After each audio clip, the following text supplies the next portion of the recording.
Paglipay o pagmaya sa ulugon ta,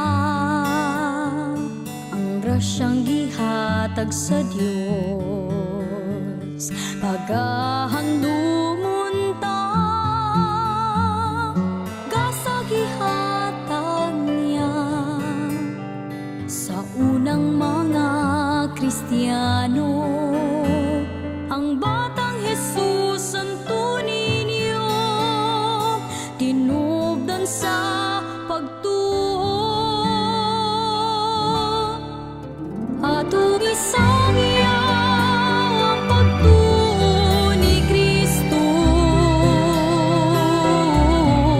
ang gugmag kalinaw, ang kaluwasan, ipaapit sa tanan. Atong isang iyaw ang ebanghelyo ni Kristo,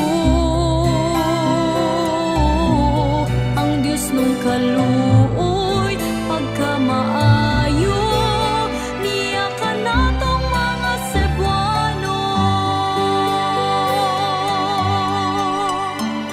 Gitawag ta sa pag-alagad, di unay nga paghalad